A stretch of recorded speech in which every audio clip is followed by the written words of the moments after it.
Ladies and gentlemen, hello, good morning, a warm welcome to you all. It's so nice to have you here. Entrepreneurs, creatives, guests of the Postcode lottery, and picnic attendees, jury, preliminary jury, winners of the past years, and of course, those whom it is all about, our 6 finalists of the Green Challenge 2011, who are sitting here right in front of me. We have had a thrilling day yesterday during the deciding round for the Green Challenge, and we've had such a nice presentations that must have been quite a task for the jury yesterday evening to decide who is going to be the real, true winner of the Green Challenge 2011. My name is Pernille Lalau, and I'm very proud and honored to be here on behalf of the Postcode Lottery Green Challenge 2011. It's so nice to see that what we have heard yesterday, and maybe you have been here, but not all of you, so I'd just like to explain and share that with you, that the ideas that we have heard yesterday are not just ideas of a person who's living or in the Netherlands or in the UK. No, we have met 6 finalists and also through the years before, who are giving a view of the world, who are giving ideas and a different outlook of looking into our world and to make it greener. And that has actually been such an inspiration that also yesterday evening I couldn't sleep from the things that you have been telling us all. Great. Thank you for that. So, we're about to hear the keynote address of our honorary jury chair, William McDonough. But, William, there's someone who knows you much better than I do, so I'll just leave the introduction up to him. Hi, everybody. Even though it's from afar, it's my pleasure to be a part of the Postcode Lottery Green Challenge. I'd like to give a special thanks to a city I love, Amsterdam, and I'm sorry I can't be there tonight. I certainly would if I could. But it is my privilege to introduce to you your keynote speaker, Mr. Bill McDonough. Bill and I first came together and collaborated on a project after Hurricane Katrina to rebuild a neighborhood that had been hardest hit in New Orleans. We wanted to base this project on the cradle-to-cradle principles put forth in Bill's book. And it was our belief that for this new technology to work, that it couldn't just be a rich man's toy, but it had to be proven at a low-income level, that it had to be available for everybody. And I must say, the result has far exceeded my expectations. And something very important came out of it, something that Bill always spoke about. And that was that this idea of sustainability, why we're all here today, is something that goes far beyond eco-efficiency or high-performance technology. But it is truly an issue of social justice. It is about dignity. It is about building with respect for the people who will use or inhabit what we do, for their neighbors and for the world at large. And its time has come, and it's time to go global. And that's why I'm very excited that you have Bill speaking for you tonight. And with great respect, I introduce to you my friend and collaborator, the voice of the new paradigm whose time has come, Mr. Bill McDonough.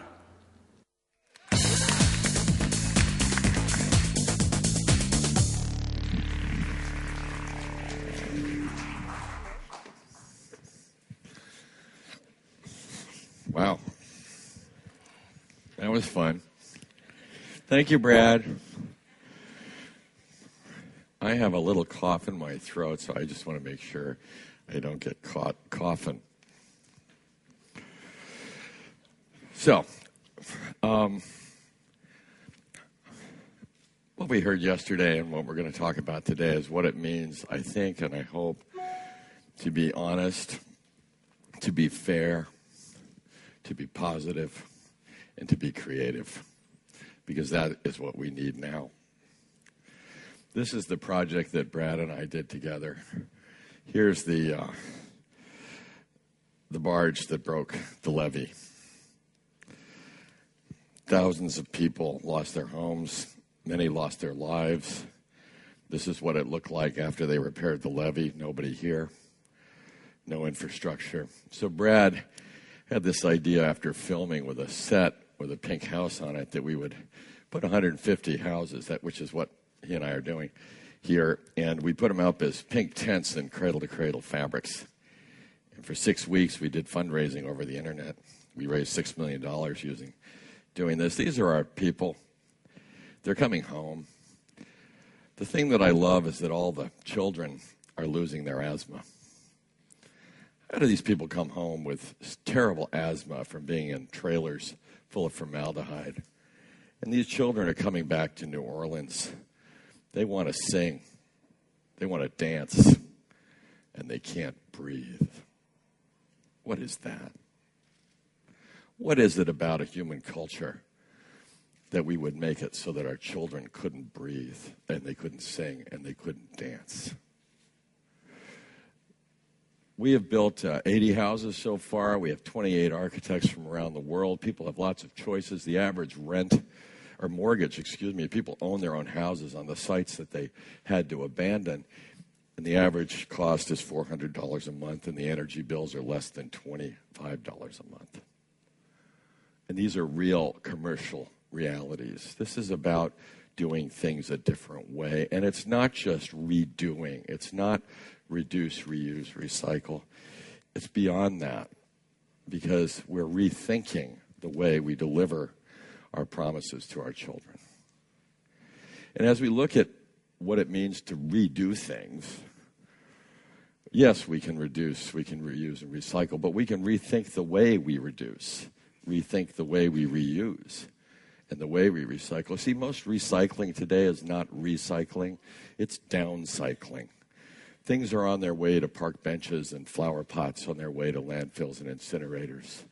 It's downcycling. Michael Braungart and I proposed something we call upcycling. What if polyesters could have the antimony heavy metals removed as they go through the cycle, so that everything, instead of recycling toxin, what if we upcycle materials for infinite human use without cancer, asthma, teratogens, mutagens? What, instead of worrying about a world of limits where everything disappears, what if we celebrated abundance? What if we said to the children, you can celebrate the abundance of renewable power?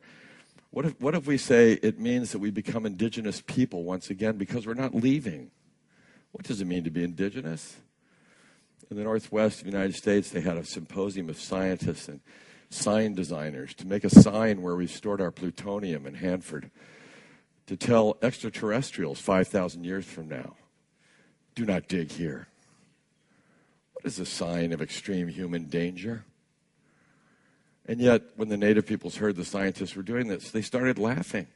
And they said, you don't need to worry about this. We'll tell them where it is. 5,000 years from now. We'll tell them where it is. That's what it means to be native to a place. And so what are we going to tell them? That we were less bad?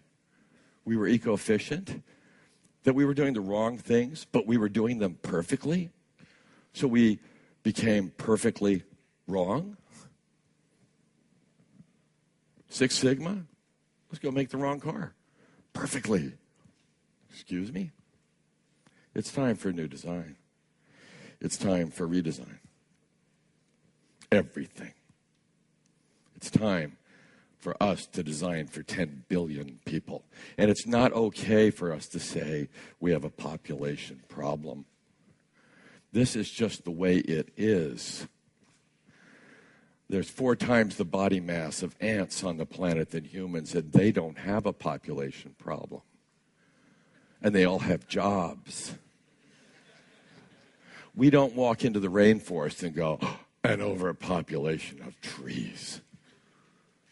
Trees don't have an overpopulation problem. Why do we have an overpopulation problem? We don't. We can't say we have a problem. You can't look at a child being born in India and say, you're a population problem, because human rights then cease to exist. We must welcome every child with the joy and celebration of creativity and hope. That's our job. That's our design assignment. It's everyone. There is no bottom of the pyramid. Everyone on the planet, rich, poor alike, deserve good design. It's a human right. So, what is our intention as a species? If design is the signal of human intention, what is our intention as a species? We are now, quote, the dominant species.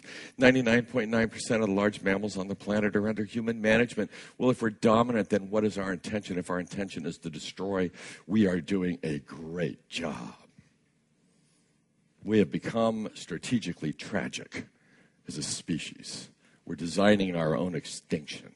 Are we doing that on purpose? Is that our intention? And commerce is the engine of change. That's why this program of the Green Challenge is so important. What are we saying? We're saying to these people, bring us your best. Do your best business. Show us what that looks like. Show us what a business as an NGO looks like. Why are people working on Wall Street and in investment banks all week, and on weekends they belong to environmental groups? Explain that to me. 5 days a week they destroy the planet. 2 days they feel badly and they do guilt management. Is that the plan? Is that our intention?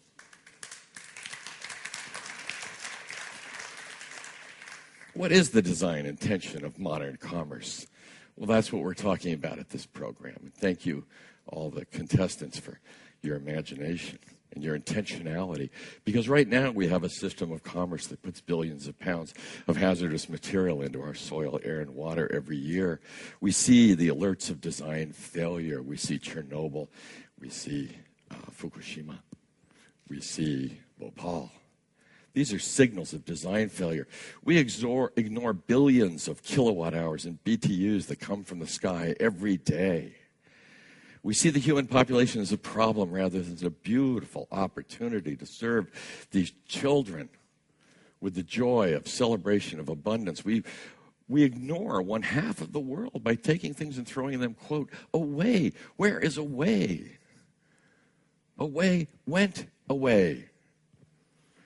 Where's that other half of our economy where things come back into cycles, but not life cycles? Most of these things are not alive. When I hear we're doing a life cycle assessment of this, it's like, hello. This is not alive. This should be designed for reuse cycles. But is it the same thing? No. The reuse is these materials, the indium, the niobium, the polymer, the metals. Lead doesn't know if it's a good or a bad. Lead is a tool. A hammer is a tool. A tool's value is based on its intention. If I hit you in the face with a hammer, it's a bad. If I build you a house, it's a good. Right? The tool's value is only indicated by our intentions for the tool. You see? Is lead a good or a bad? If I put it in a computer as solder and I use it forever and it never sees the biosphere, it is not a neurotoxin. It's a technical nutrient. If I get it in the biosphere as in paint on a toy, or I have some little kid tear the computer apart, it's a disaster. It's a nightmare. It's brain death. So our intentions are really important. If we measure our progress by how less bad we can be with undefined goals, we see companies reporting their reduction of carbon or something like that. And these are the reports we see. Their charts all look like this. The only person I know that likes this chart in business is somebody worrying about expenses. No business person likes this chart down to the right. Any one of you ready to take your business and drive it into the ground? Is your goal zero? Zero as a goal? You must be kidding. You tell little children, hey, get up, zero. What? No. And you tell me, oh, I'm going to reduce my carbon over 20 years by, X percent a year. What are you telling me as a commercial value proposition? You're telling me what you're not. Oh, that was clever. I go into a store looking for peanut butter, and I find this, and it says, not peanut butter. Oh, that's very helpful. So you're not carbon? That's nice. What are you? And if you don't like carbon, we don't have an energy problem. We have a materials problem. We have carbon in the wrong place problem. We have carbon in the atmosphere. There's nothing wrong with carbon. If you don't like carbon, you are carbon. Shoot yourself. Dry up. Blow away. You want zero? Get out of here. We love carbon in the right place. It belongs in soil. It belongs in trees. It belongs in you. It does not belong in the atmosphere. 43% of the anthropogenic carbon dioxide since 1850 is now in the oceans. The oceans have gone from 8.2 pH. They're now at 8.06, on their way to 7.9. At 7.9, we're headed for carbonic acid. The oceans, by the end of this century, could well be toxic to life. Shells won't form, calcium carbonate. This is a nightmare. We are not only polluting the environment and the atmosphere, we're destroying the oceans and the food chain. That was good. Okay, so being less bad is not being good. It's being bad, just less so. See, less is not a number and bad is not a number. You're not multiplying two bads to make a good. You are bad, just less so. I could leave here and go 100 kilometers an hour to Sweden, but if I found myself heading for Italy and I meant to go to Sweden, it doesn't help me to slow down to 20. I'm going in the wrong direction. Right? Being less bad is not being good. We have to turn around. We are requiring revolution.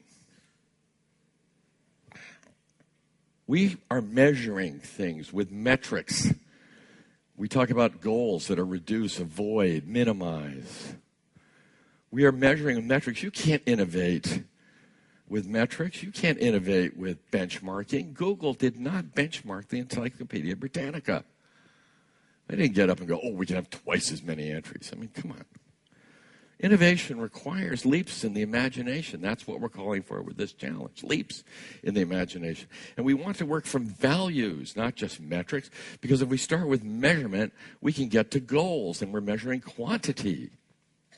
The real issue from design perspective is quality, and that starts with our values. My value set and our design work starts with this simple question. How do we love all the children of all species for all time? Then we start designing. Then we use our principles. Then we set our goals, strategies, tactics, and then we measure. And I'll show you how this works. And eco-efficiency is a marvelously important thing. I'm not demeaning it at all. It's basically demand-side management, and it's really critical. For us to use less carbon-based energy, for example, or nuclear energy, or energy in general, is a brilliant thing to do. Of course it's the right thing to do. But is it sufficient? If I reduce my nuclear and coal to the minimum, but my goal is to be renewably powered, I have only reduced myself to a minimum. I have not set the course for the new leadership, for the revolution that's required. What would it mean to be renewably powered? I am going to show you buildings that make more energy than they need to operate. They pay back their energy mortgage. They are a gift. We want more of them. So what we do, and this is the chart we've developed to use with our customers and clients, is we put the stuff we don't want below zero and just say, okay, fine. No more toxins, right? No more birth defects, mutagenic effects, teratogenic effects. No more of this. These are less bad, less carbon in the atmosphere. Fine. Put it down there and reduce it. It's a great thing to do. Your trajectory is terrific. Okay, but it's a trajectory. Your goal is not zero. Your goal is to eliminate that while we increase the things we do want. Your goal is up here. Remember that Peter Drucker said it's a manager's job to do something the right way. But what if you're doing the wrong thing? You're perfectly wrong. It's an executive's job to do the right thing. Then we do it the right way. What is the right thing to do? That is a values question. So, I'm not a scientist. I get to work with scientists. But as we heard with this power coming from plants and so on in our presentation yesterday, there's a bigger design going on around us that happens to be renewably powered. Isn't that interesting? And when I took a physics course when I was in college as an art student, I went to the professor. I said, can you explain? I was born in Japan. I saw Hiroshima. I saw Nagasaki. I have two things I'd like to know. I'm studying political philosophy so I can find out why that happened. I saw it when I was a little child. And now I'm taking physics. And he said, why? You're an art student. And I said, because I want to know how it happened. And he said, well, learn the special theory of relativity. And I said, fine, you're my teacher. Teach me. So he said, you got to solve this equation, E equals mc squared. And I went, oh, wow. I thought that was the smartest guy in the world, and he was scared. So why was he scared, and how do you solve this equation? How many people in this room have done this equation? Ooh, that's surprising. Now, I know nothing about math, but I'll tell you this. I wanted to know why Hiroshima disappeared. And then I stared at it and I realized that Einstein tricked us. He put it in reverse. If he had put mc squared equals E, it would have been a lot easier. How do you do a formula? What do you start with? How about a number? Where's the number? There it is. One of the biggest numbers we can imagine. 186,000 miles per second. See? Oh, and then let's square it. Ooh, yikes. That's a really big number. I know enough about math that that's a really big number. In fact, it's almost infinite. That's interesting because that means that if m is a positive, as in one atom, then E is almost infinite. Boom. The atom bomb. Why was Einstein afraid? Wow. Okay, so let's be nuclear powered. Great. But if we're afraid, let's make sure our nuclear reactor is probably fusion, and it's at a safe distance. How about 93 million miles away? Oh, but then let's make it wireless. That would be good. Oh, and it's only 8 minutes. How cool is that? So, got it. We can power our planet. We have our nuclear reactor exactly where we need it. It's safe. It's 8 minutes, and it's wireless. What are we, brain dead? So, and what is this doing? This thing is taking carbon out of the atmosphere by churning photons and converting M, which is chemistry, the mass, into what? The thing Einstein called magic. It wasn't until Crick and Watson we saw the science of this. It's biology, life itself, what Einstein called the mystery. Isn't that fantastic? So let's take physics, chemistry, and biology, and by design, let's figure out how to use these things for perpetual benefit. Not in just life cycles, because most of our technical materials are not in life cycles, they're in use cycles, you see. It's humans using things over generations.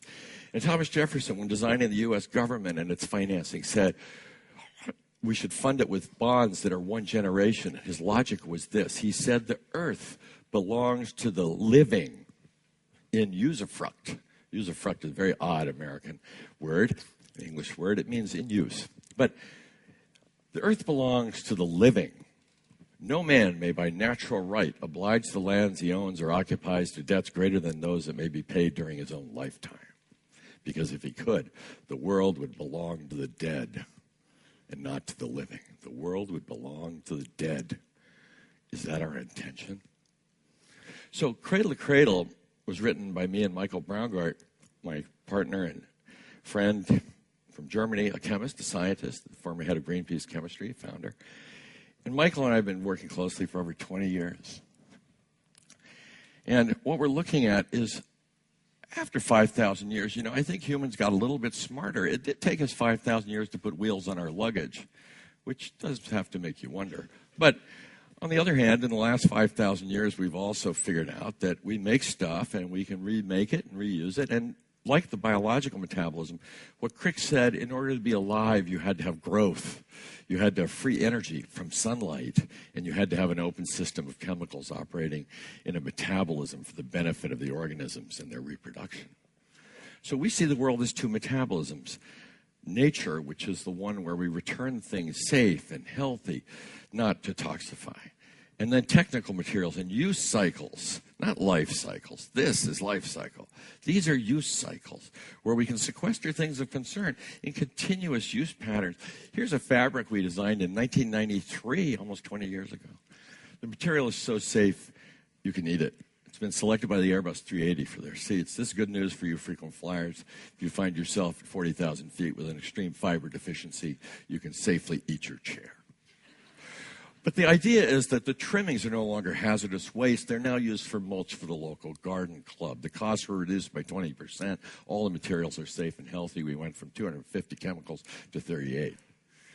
Here we're looking at some brilliant invention in British Columbia where the local sewer maintenance person discovered that he could remove the phosphates from the sewage at a 12% economic return. And now our cities become fertilizer factories. So instead of sewer plants, we have nutrient management systems. For technical materials, we did this in 1997. We started designing carpet as a service, and we proposed that in the industry. Unfortunately, some of the big companies recycle PVC, which is a very serious concern to us because that's not the point. But here at Carpet, for the world's largest carpet company, owned by Berkshire Hathaway, Warren Buffett, we design carpets that can go back to caprolactam. The base is a polyolefin.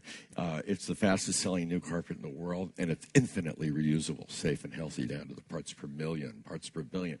The same with furniture. We've designed it with safe materials for disassembly, so it can go to other countries, and there it becomes the future of aluminum, of polymer, of polycarbonate. And because I'm an architect, I will show you building it finished. But I thought about 20 years ago,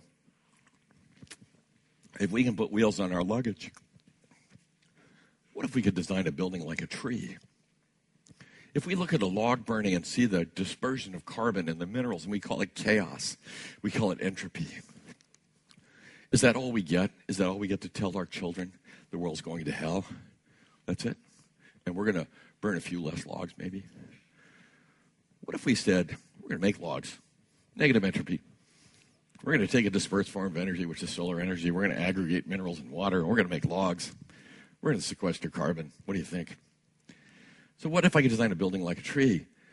What would that mean? What's the design assignment? Oh, be less bad? No. Design a building that makes oxygen, sequesters carbon, fixes nitrogen, distills water, provides habitat for hundreds of species, accrues solar energy as fuel, makes complex sugars in food, changes colors with the seasons, and self-replicates. How are we doing? Right? We put wheels on our luggage. That's it? Come on. So, this is a building made of trees in a forest. We heard about green roofs yesterday. This is 20 years ago. This is a building made out of a forest that returns to the forest. It's silica, carbohydrate, and steel. Makes its own energy, cleans its own water. This is a technical nutrient building, for a university in 1992. This building makes 13% more energy than it needs to operate and purifies its own water to drinking standards, operated by students. This is a site that we were given in Dearborn, Michigan to fix up. The joke in Dearborn is that this is a color photograph. This is no joke. This is a color photograph, and there is a tree. So we said, all right, well, what are we going to do about this? So we said, let's use trees instead of concrete and asphalt. In our language, asphalt is two words, assigning blame. So what if we cleaned up the soil using plants? And we did research on this. And then we said, let's build a building that is the world's largest green roof. There it is. It's about 5 hectares. And let's clean up all our soils using plants and orchards and birds and make the building for the birds. And when I had to present it to the Ford board for approval, I walked in, I said, I have a minute and a half. That was it. So I'll take my first 30 seconds and tell you the building's for the birds. And that is true. Okay, well, there's my first 30 seconds. But you're fiduciaries with a car company.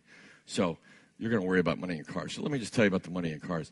Conventional chemical engineering, which you've already proposed and budgeted, is $48 million, 3 chemical treatment plants, and miles of pipe, buried assets, chemicals every year. And by using natural systems, we can do it for 13. So you're going to save $35 million the first day with the CapEx of 35 day one with the Ford Taurus at a 4% margin out of Chicago. This is the equivalent of an order for $900 million worth of cars. Do you want it or not? Approved. Within 5 days, the birds started nesting. That's a roof. Species after species. There are no foxes up there. So here in the Netherlands, working with a real estate developer, quite foresightful, Kurt Zacharias, he's here somewhere. Where's Kurt? There he is. This is his project. This project is called Park 2020. It's near the airport. And the idea here is a project that will make more energy than it needs to operate, purify its own water, air. This is a project where the green roofs go slipping up around the building and come around into the lobby. And there's the lobby, and there are the solar collectors. And isn't this fun? And the buildings are lanterns of the future. There's projects that are all solar powered. These are all solar collectors here. In the middle of the project, over time, we're developing vertical greenhouses that are 20 times more productive than things that we know today in open land farming and things like that. So it's an experiment. This is a building we're doing in Barcelona. And for this building, which has a plan that looks like a butterfly, the floor plans are butterfly wings. And what we're saying is that we're making tile that's all been certified cradle to cradle from the patterns of the ancient butterflies of Barcelona. These are the ones going extinct. And the lobby of the building will be a butterfly hatchery, and every week the children will come in and release thousands of butterflies into Barcelona. Why couldn't a building restore biodiversity? Why not? Why are our buildings just technical exercises of being less bad? What if our cities could regenerate? Because our new buildings are so low in energy consumption and they're renewably powered that we can actually afford to renovate our old buildings and do a balancing act so everybody gets better. And we don't just say use the old stuff and never do new stuff. What a silly idea. So we look at the planet, and I was asked by NASA to design their Mars space station. I said, I can't do that. They said, why not? I said, you haven't landed on Earth yet. I said, why don't we do a mission to Earth first? We call it Mission to Earth. We come in peace. And so the NASA rocket scientists said, you're supposed to be the smartest people around. Let's go. You design it with us. We did. I said, let's start in Houston, in the room with the green lights. Let's go there and start the project. We did. We all went to Houston. We turned on the lights and said, Houston, we have a problem. And we set out to design NASA Ames Research Center. This is it. It opens next month. This building will make about 120 to 130% more energy it needs to operate, purifies its own water, provides habitat for hundreds of species. It breathes every 3 seconds. It's been declared by the U.S. government the most innovative building in America. It's only 6% more than a normal budget. All that pays for itself in a few years. But we aren't just saying reduce your energy with some LEED rating or something. We're saying, fine, put it below the line. That's what a typical LEED building uses in terms of energy. This is what NASA does. This is with our PVs on the roof, and this is the parking lot. The building is productive.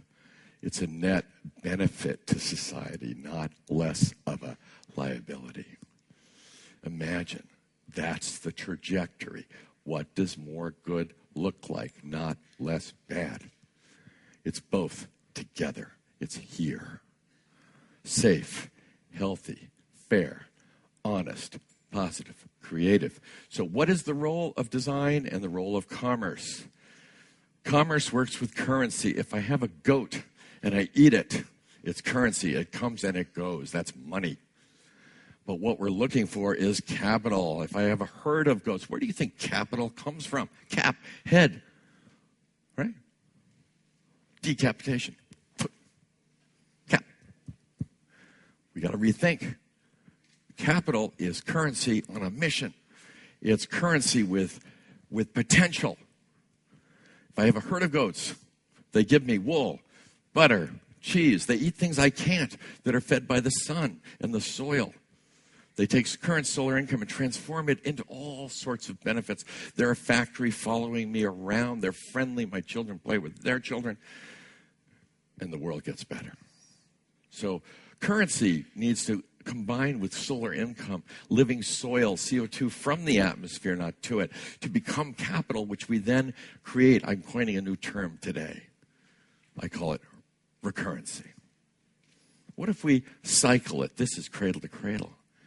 And now we doubled the size of our economy, and we all have jobs. So business's job is to be creative and move fast. The guardian, the state's job is to make sure people are safe and protected. So a regulation is a signal of design failure. It's the state stepping in and saying, oh, no, you can't poison us with that cadmium. We reserve the right to kill. We never gave it to business. We'll tell you at what rate you can dispense death. Excuse me? Why is business designing death? So here's a regulation. The state of California made this a law. Can you imagine that? We're so proud of it. So in May, Governor Schwarzenegger, before he left office, with the founder of YouTube, Wendy Schmidt, our chair, Professor Fisher from Stanford, announced the new Cradle to Cradle Products Innovation Institute in California. We are designing a system where our goal is simple: a delightfully diverse, safe, healthy, and just world with clean air, water, soil, and power, economically, equitably, ecologically, and elegantly enjoyed. Anybody have a problem? Any part of this make you nervous? And that means our materials are all around what to do with the right thing. They're all nutrients. We don't conceive of waste at all. So why would I go to zero waste? That means I admit waste exists. No, everything's a nutrient. We want them all back into proper cycles, back to soil safely if that's what they're designed for, back to industry forever. We want to use renewable energy. Our clients are all renewably powered as they go along, cost effectively. We want our water clean enough to drink. That's it. Clean water is a human right. We can design for that. We have a big project on that. And we want to be fair. So what does it mean, once again, to become native peoples? What does it mean to be native to this place? We're not leaving. We will be here 5,000 years from now telling our stories, and they will be good stories. And we will have people like Brad Pitt helping us tell our stories. And we move from this de facto strategy of tragedy. We're just coming here. We're destroying the environment. Think of it. It's so tragic. To a strategy of hope that we can give our children. And the question becomes, how do we love all the children? Not just ours, but of all species, the butterflies, for all time. Revolution. Thank you.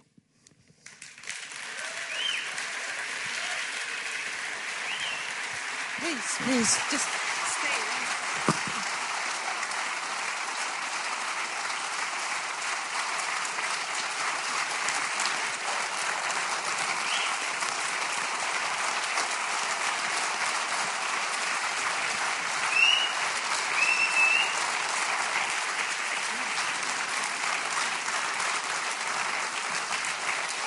Ooh. Did you blow my mind? And everybody's mind, right? I was impressed with the way you were speaking, but also for the fact that I think that all dictionaries in the world will have to have a different kind of meaning behind the word of design. That's first of all. You've just explained what design can be in such a mental issue also. And I was thinking, you are also asking everybody to re-mentalize the view on your own world, on the total world. So I was wondering, you are on a mission. You started a revolution. You want us to be in a revolution. Are you content with the projects that are succeeding right now, the buildings that you are creating, and the reactions that you get from the people around you? Or are you still in an atmosphere that you say, well, people still have to get used to these new ideas and get up to it? It's hard, but it's the right thing to do. So. Well, I think that's the best answer, and that's good to hear. Thank you so much, William McDonough.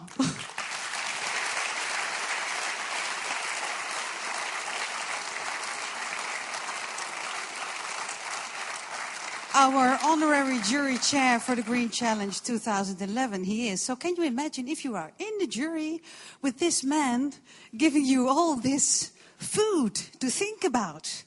It makes me want to introduce the rest of the jury, who is all taking their share wonderfully in our world also to participate and to make a more greener world. So please give a hand also to Jim Walker from the Climate Group.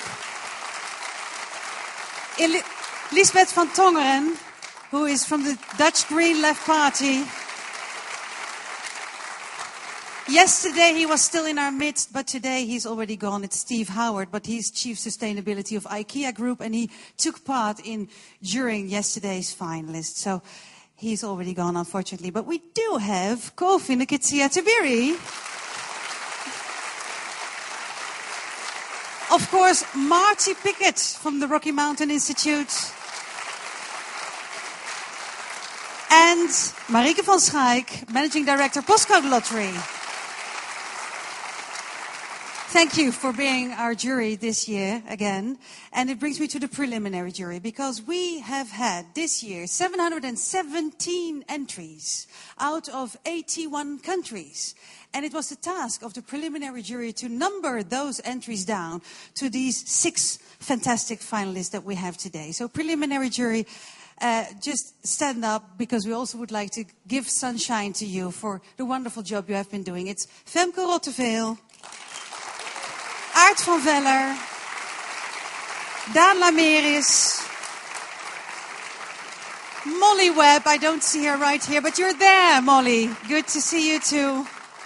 And Jan-Paul van Soest. Yes. Well, as you can imagine from hearing from William McDonough, things don't take place from one day to another. You need to cycle it, and it needs time. The same counts for the Green Challenge. It has been developing to a worldwide match, which has only grown and grown over the years. So I would just like to grant you a view in the anniversary that we're celebrating this year. It's our 5th anniversary already for the Green Challenge.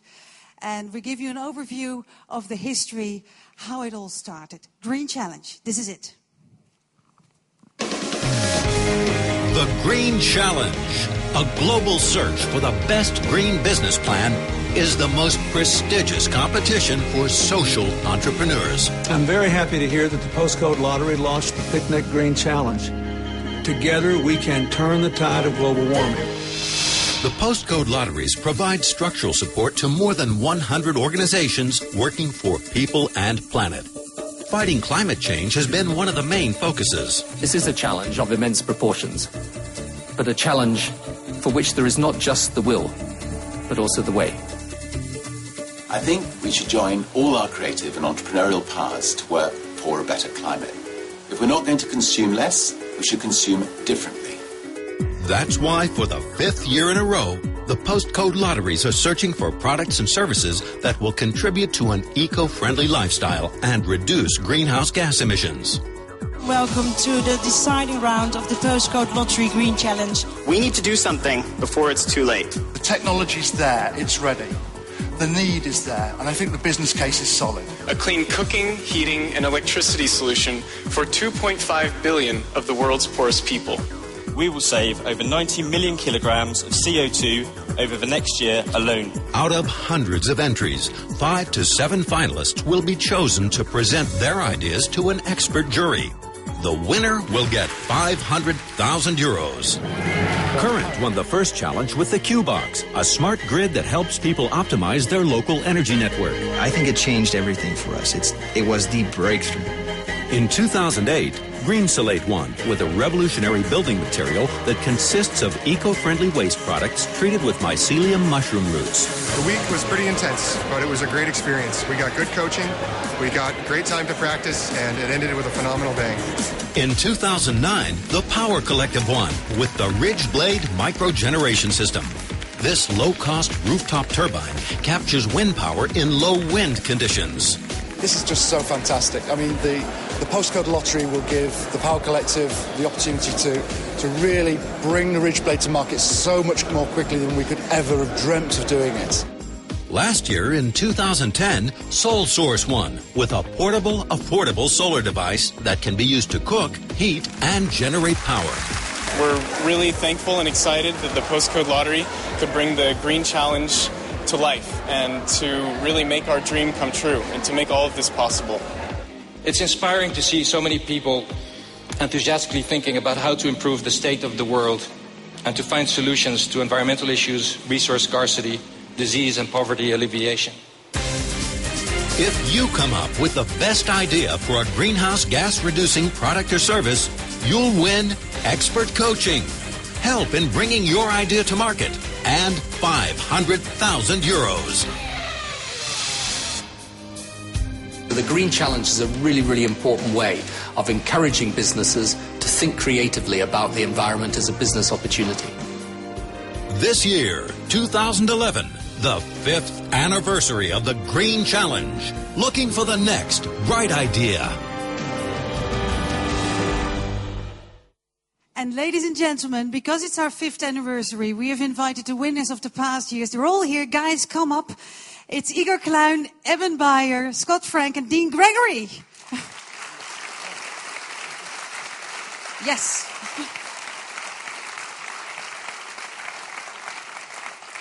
Well, I said it yesterday. It feels like the boy band standing next to me. And I still have that feeling. I can't help it because you have this kind of energy that you usually get with music, but you're making music and this feeling of energy with your inventions, which is just marvelous. So Igor, you're doing quite fine with Current. What's going on? Yeah, well, we've gone through a few years of difficulties, and it's a battle bringing something new to life. But right now, we've joined forces with We Generate from Doen Foundation, and we have all the resources. Everything is right now happening at last. I would add that I envisioned 5 or 4 years ago. But it's all about these visions that you have, and they take time to come to life, right? Yeah, it's easy to write it down in a plan, but then to actually let them land in the real world, that's a whole different story. I mean, it's been a wonderful journey, but it's a whole different story, writing about it or actually doing it. Evan, you're doing a great job too. Is it true that right now Dell is using your material to pack all their computers? That's right. Dell Computer is piloting our packaging material. We've built a first factory with the funding from the Green Challenge. We're building our second, and as Bill McDonough has said, we're helping to rid the world of all these toxic planets and replace them with materials that are actually 100% biological nutrients. Yes. Dean, last year you were here giving some support, mental support to the finalists of that time. What's going on with the Ridge Blade right now? Well, we've continued developing and perfecting the Ridge Blade. We've now got 2 versions. So we've got the domestic version for homes, and we've got a slightly larger version for industrial and agricultural premises. We've been working very closely with the national parks in the UK, and just had a bit of a breakthrough in terms of we've been told that we don't require planning permission within a national park. So that's really very positive for us. So it means that there are an awful lot of communities and people that would not be able to either install solar or use traditional wind turbines that now can, if you like, get past the planning and actually start generating their own electricity. Last year, you were saying as a tip to the finalists, oh, please, just when you win, take care that you have an internet site with frequently asked questions and the answers to it, because you're going to get so many reactions. Scott, you won last year. What happened? Did you have that site up to date? It wasn't updated at the time, not quickly enough. I think we received 3 months of email every single day. It really made doing work difficult. But you managed. How's Sole Source going on? We did. It's been great. Over the past year, the communities that we've been piloting with the final version have been really happy, great reviews, and so we're really excited to now just start manufacturing in the next few months. So we'll be producing at scale, and our initial customer is the Chinese government, and so they're very excited to begin purchases early next year. So everything is going very well. What about the finalists of today, guys? We have heard great presentations yesterday. You were all there. You have been asking a lot of questions, Evan. Let me ask you first. What do you think about the finalists of this year? Well, I think it's the best ever, and I'm inspired. How come?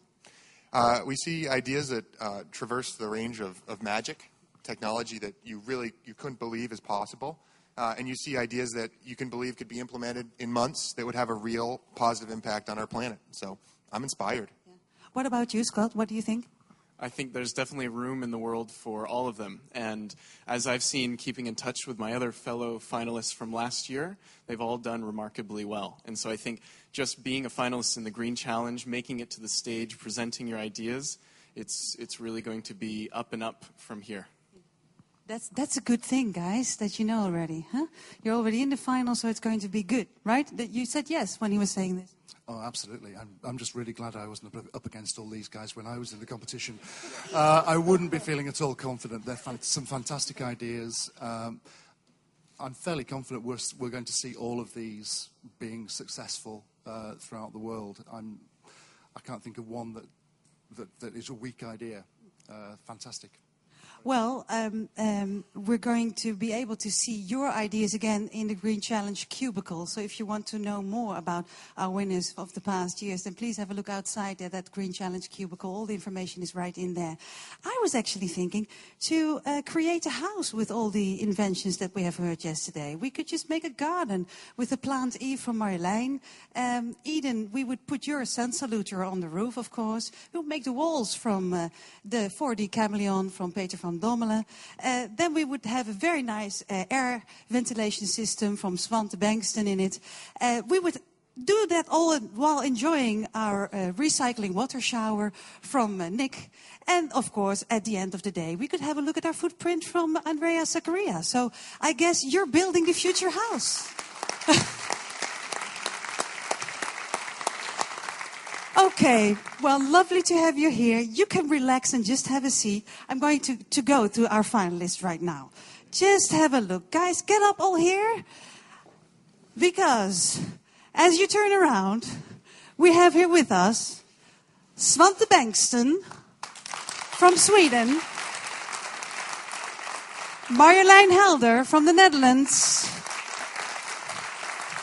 Next to me is Eden Full from Canada. Nick Christie, all the way from down under. Peter van Dommelen from the Netherlands. And the UK gave us Andrea Zakaria. Marjolein, last night you didn't have to think about taking care of your plants anymore. So did you have a good sleep this time? Yeah, very well, actually. For the time. We had to celebrate first that the presentations were done and the interviews with the jury were done. So we had a fairly good night talking to the former finalists, the winners of the last 2 years. Had a drink, had a really fun time, and after that I could sleep very well, yes. Eden, you were very confident yesterday. You said, I'm just convinced about the product. I'm just going to do my story. And you did. Very convincing, just as all the other candidates. Was it now that suddenly yesterday, after giving birth to the whole presentation, you said, oh. Yeah, I'm really pleased with how everything went, and I think the presentation couldn't have gone better. I'm just so excited to share the idea with everyone. So. Good. So you're all up for waiting who is going to be it? Absolutely, absolutely. But I think we have all won, and like William says, we all have to win. Yeah, that's right. Okay, have another seat. Because we have a special good luck message for you from a special guest again, just to hope that one of you will be the final and good best winner. Here it is. Out of 700 entries, 6 of you remain. I'm not going to keep you. I know this is nerve-wracking. But no matter who goes home with this check tonight, you are all winners. And it takes pioneers like yourselves to bring this kind of change to scale. I personally applaud you all. Good luck. Ooh.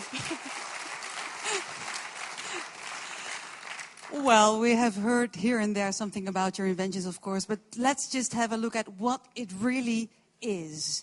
We have made a video clip of the deciding round of yesterday, which was breathtaking, I must say. And we'll just introduce all your ideas again. This is Green Challenge Finalist 2011.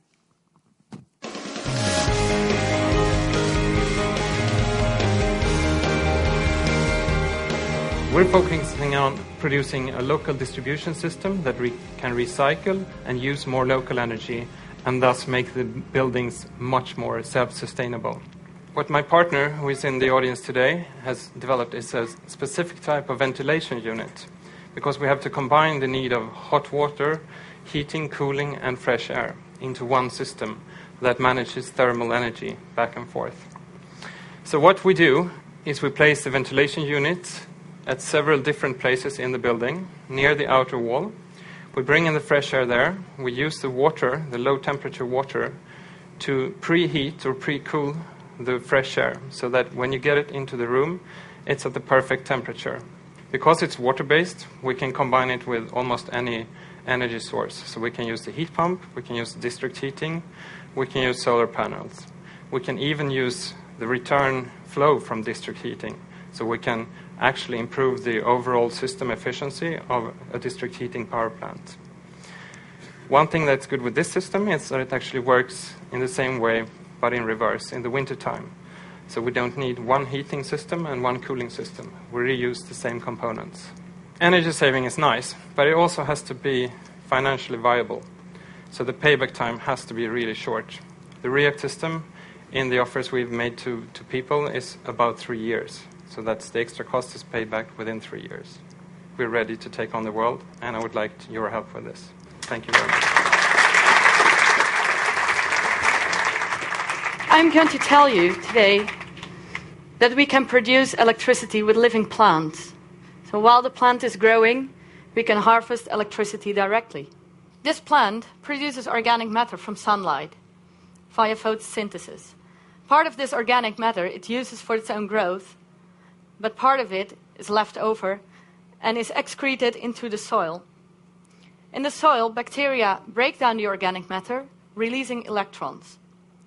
Our plant is growing in a carbon electrode directly. So the bacteria release the electrons and donate the electrons directly to our electrode. We harvest the electrons in the wire, put a counter electrode to it, and we got electricity.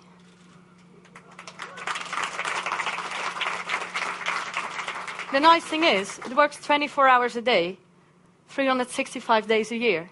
We have no competition with food or feed, because you can produce food or feed at the same spot. With 50 square meters green electricity roof, you can power 1/3 of your household.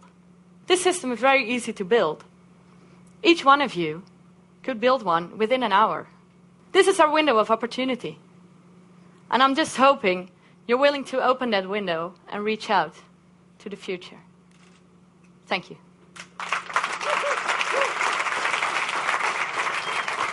The SunSluter is a low-cost, non-electrical rotator for solar panels to generate electricity from the sun. And the advantage of the SunSluter is that it can benefit both developed and emerging markets, as well as large and small installations. So the SunSluter is for every solar panel, not just solar panels in utility-scale installations. So I'm very excited about what I've invented here because it's a very simple, very sustainable, and very scalable solution. It uses a bimetallic control device that can be calibrated for different geographical latitudes to use ambient temperature change to adjust the location of the solar panel. It is mounted on a customizable frame that can be made of either bamboo or steel, depending on your geographical location and how durable you want it to be. And all of this is passive, so it's non-electrical, making it a lot cheaper. So you can have fewer panels for that same output, or you can have the same number of panels for even a higher output, and that's fantastic. I want to take this on the global scale. If you can optimize every solar panel to have 40% more electricity, that's extremely significant. I really imagine a future here where my children and my children's children and all of the generations to come can access solar energy in a more sustainable and optimized way. And I hope that you will share this vision with me and help me bring this project forward. Thank you so much. We make showers that use 70% less water and 70% less energy without reducing the flow at the shower head. You need to realize that the water that is used in your shower has a lot of embedded energy within it. And I don't just mean the energy that you add to the water to make it hot so you can shower in a hot shower. Just to get the water to your house in the first place, it has to be captured, treated, and distributed. And that uses lots and lots of energy until now, because this is what we've done. Now, we recycle shower water in real time, and this means that with our system, for every litre of water you put into the system, you get 3.3 litres out of the shower head. So we capture the water from within the shower tray, and we pump it through a recirculation circuit where we filter it in 3 different ways, and then we heat pasteurize it. Now, heat pasteurization means heating the water to 72 degrees centigrade for 15 seconds, and what that does is kill all the viruses and bacteria that might be in there. We never store any water in the shower system, and we never share water between users. And when you explain that to people, you go from 10% of people being happy to use it to 95% of people being happy to use it. But the biggest consequence of this design of shower is the savings that you get from it. You get exactly the same shower experience that you have before, but you're using 70% less water and energy to do it. Thank you.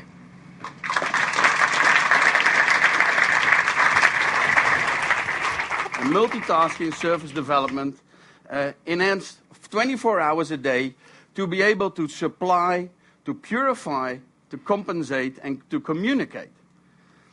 To be able to do that, we sort of tested it. We showed the model where we could rotate modules 24 hours a day and change the surface. Surface into, let's say, when it's needed, when it has to be protected, or whatever.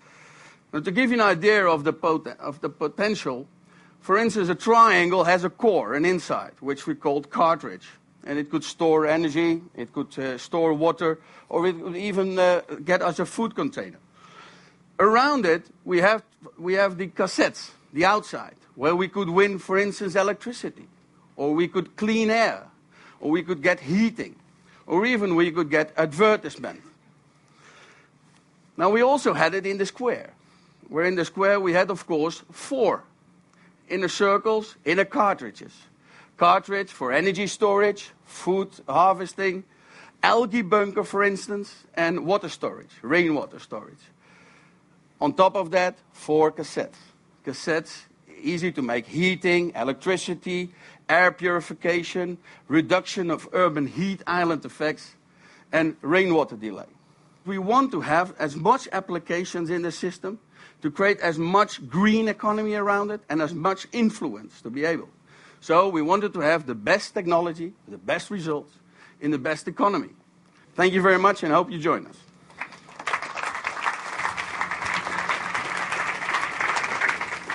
We are the makers of Carbon DM, a mobile app which automatically and effortlessly measures your carbon footprint by looking at your pattern and speed of movement. Essentially a carbon computer in your smartphone. So to the Green Challenge objective, which is carbon reduction. Well, we believe that through behavior change and personal information, which is born of real measurement, that we can actually affect that. We're already displaying the data and giving that to the user. We are looking at carbon efficiency, so we try and tell the user, look, think about how many kilometers you can get out of every kilo of carbon. And we're beginning to use a social effect, which is you can see yourself compared to your peer group. And this is in an enterprise situation where we first started. Good data can be responsible for intelligent and different transport planning that can lead to a better quality of transport service. And that can result in you going, yes, I want to take public transport more. And what's the net effect of that? Well, we think there's a good chance that's carbon reduction, right? More people using public transport, that's better designed. Thank you very much.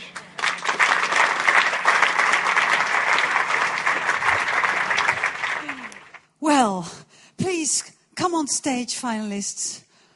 We've just seen 6 wonderful designs.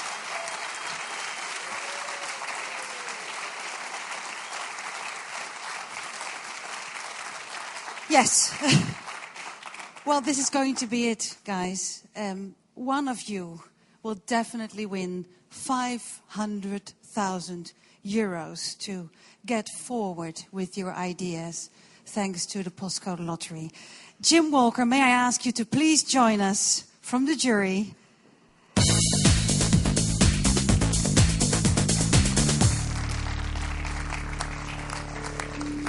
Can I ask you to come over here and to read to us at least the jury report? I think it has to be such a difficult evening yesterday evening, right? Yeah, it was a long discussion. Yes. It's very interesting. It's really been, it's a privilege to be involved in this process, to be honest. I think, I wish all of you the best of luck, and it's been just to be able to be exposed to these new ideas. It was a very, very tough conversation, actually, and it went a number of different directions during the evening.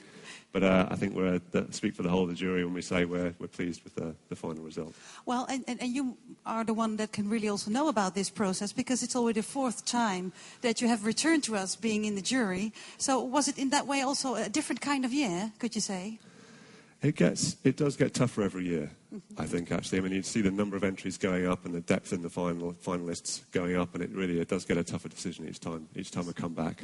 But it's still, it's a dose of optimism, for those of us that work on this issue all the time, as I'm sure all of you do, to really be exposed to people who are looking at business opportunity from dealing with this in a very entrepreneurial and exciting way.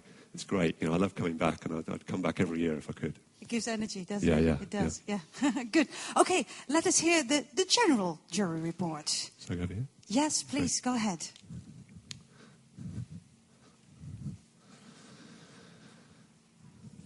So, finalists, previous winners, members of the jury, ladies and gentlemen, I'm presenting to you the jury's report for the Postcode Lottery Green Challenge 2011. We judged our finalists on 8 criteria. The Postcode Lottery Green Challenge is about combining sustainability, creativity and entrepreneurship.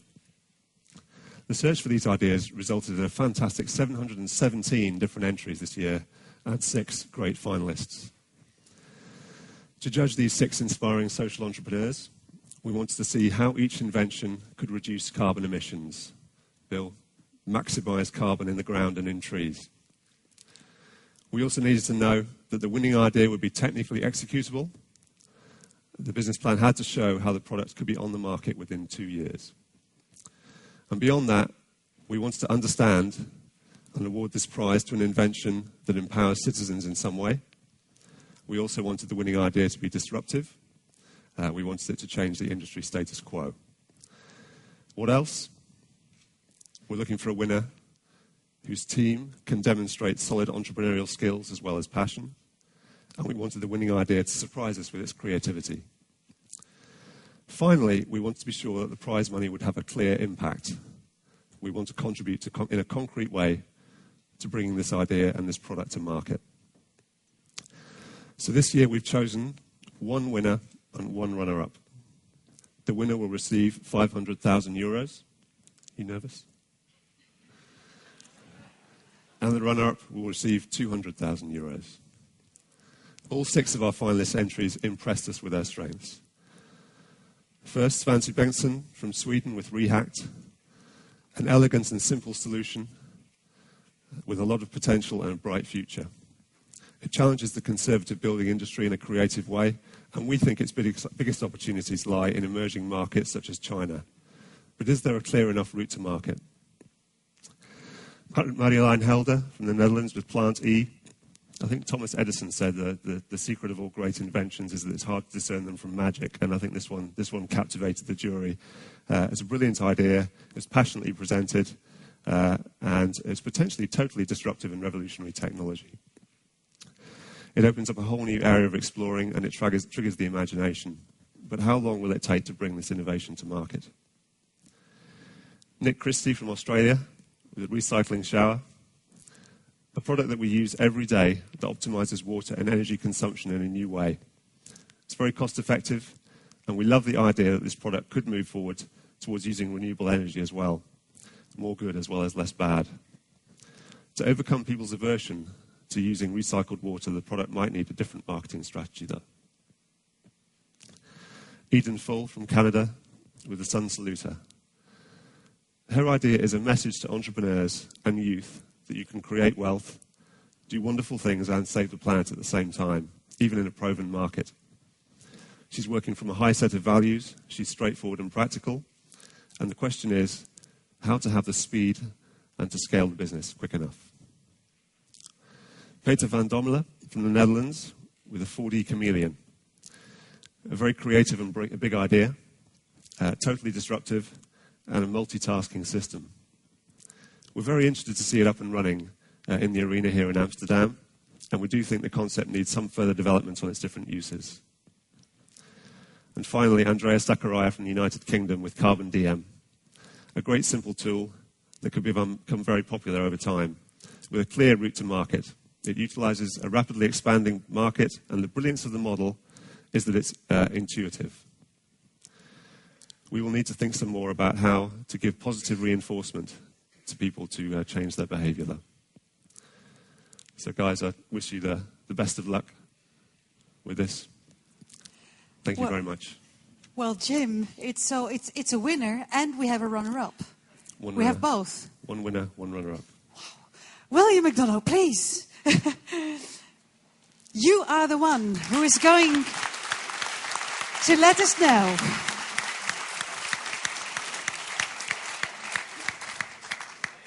William. Oh, my. Could you, let's do it like this. We'll first do the one and only winner for 500,000 euros. And after that, we'll hear who from you will be the runner-up. Okay? We all agree? Good. Bill, let us know. The winner of the Green Challenge 2011 is... This is very exciting. It's Nick Christie. Nick Christie! Woo!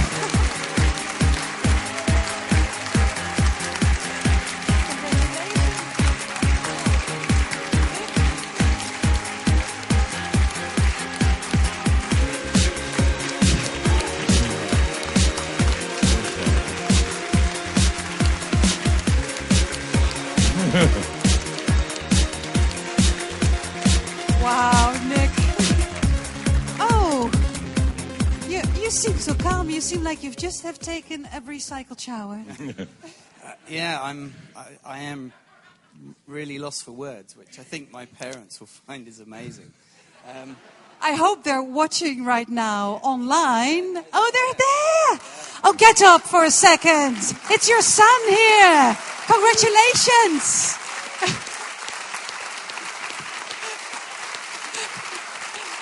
Wow. That's great that you brought them here. You did very well. So what do you think? Because yesterday during the designing round you said this is going to be the opening for more venues, also for more financing. Are you now confident in starting up the whole next step? I was until I heard William's speech, where I now realise that I know absolutely nothing about sustainable manufacturing, and almost like I have to go back to school in my thought processes. So it'll be a very, very excellent start, but I think there's still a long way to go in terms of achieving everything that his vision says. Well, that's also the nice thing about life, isn't it? There's always more to come, there's always more to renew, and of course, because you're getting people around you via the Postcode Lottery who will be also teaching you. Mm-hmm. I guess you're hooked up, right? Well, I think the thrill for me is exactly the thrill you're having, which is we're all going to learn from each other now. And I think the other thing that came out of the jury conversation is all of you should know you have an astonishing fan club and resource in the jury itself, and I'm sure among all the people you work with. So absolutely, any help anybody needs is waiting for you. So. Right.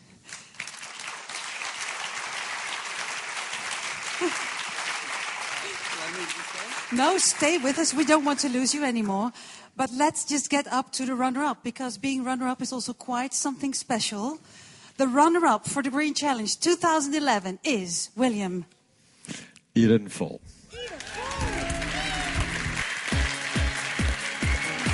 Congratulations.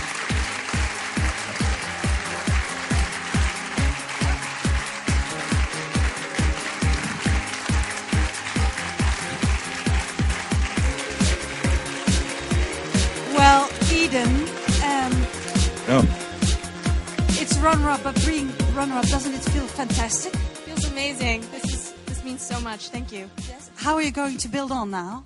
Well, now I can have a little bit of funding to really scale this project up and focus on, how are we going to take this to market, just like the criticism. So thank you so much. And you were saying yesterday, I'm also in need of extra persons in my team. I'm in need of extra people who can inspire me, who can hold me down on this or can help me further in that. So I think you have jury members and winners of last year around you that might be inspiring to you too, right? Yes, definitely. Thank you. Well, congratulations to all of you, I must say.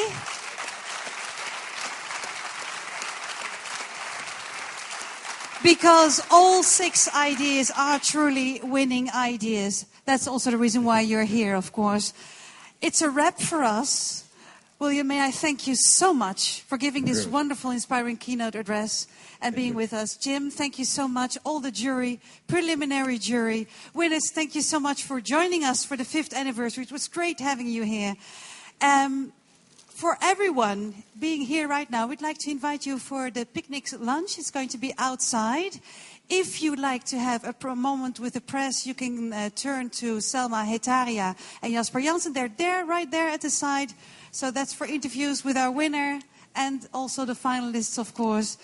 We hope you enjoyed, but most of all, we hope you got inspired.